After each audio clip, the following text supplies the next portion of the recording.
Kada ku manta ku danna subscribe da alamar ƙararrawa domin samun sababbin shirye-shiryenmu da muke gabatarwa a kullum.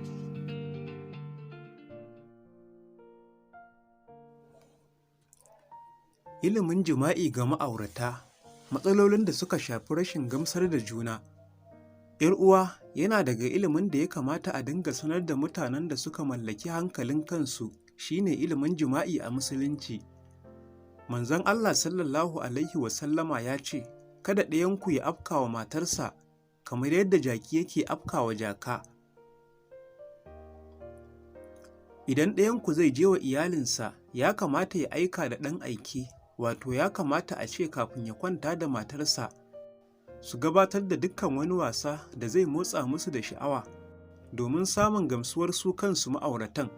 Sannan idan mutum ya sadu da matarsa, bai kamata ya yi gaggawar fitar da gabansa daga cikin farjinta ba har sai wannan matar ta samu gamsuwa daga gare shi, saboda wata matar ba ta samun gamsuwa a daidai lokacin da shi mijin ya samu gamsuwa, har sai ya jira ita matar ta sami tata gamsuwar. Wani mutumin ba ruwansa da zarar ya samu gamsuwa da matarsa, ko da a iya wasan da suke yi ne, to fa shi ya gama, ba ruwansa da ita. Shi ba abin da ya yi masa zafi. Kun ga wannan shi ne ƙarshen rashin adalci. Wata matar kuma tana da doguwar sha'awa, saboda haka idan mijinta bai yi wasa da ita ba, sannan bai jira ta samu gamsuwa daga gare shi ba, to maniyyin da yake jikinta ba zai sauko ya haɗu da nasa ba. Sai dai ya tsaya mata a mararta, daga nan kuma sai ciwon mara, sai ciwon ciki, sai ciwon kai, sai warin gaba.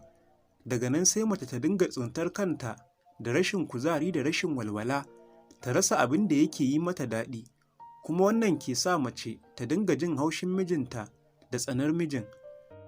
Sai ka ga mace ba ta girmama miji yadda ya kamata, a rasa dalili, nan kuwa rashin batar haƙƙinta a shimfiɗa ne ya jawo masa. Sannan ya kamata mu sani cewar mata kala-kala ne kamar yadda maza suke kala-kala.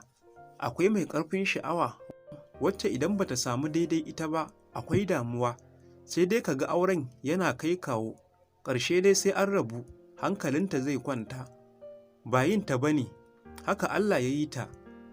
Haka su mazan ma, wani idan ya sami wata matar da kanta za ta gudu, a yi ta dawo, ba za ta dawo ba. Amma wata tana yin ƙoƙari ta sanar da 'yan gidansu cewar ya fi ƙarfinta. Shawara da mata da mazan da ba sa iya biya wa kansu buƙata, su sani ba sai ta kai ga rabuwa ba.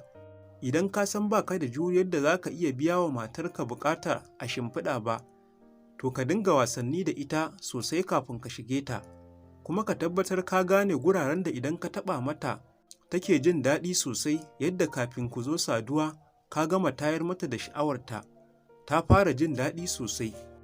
Kaga kana shigarta kafin ka biya buƙatarta, ta gama jin daɗinta, za ka ji ta sharkaf, komai ya yi daidai. Shawara ta biyu, ka kasance mai neman maganin ƙarfin mazakuta da ƙarin kuzari, yadda matar taka za ta ji ka gogu.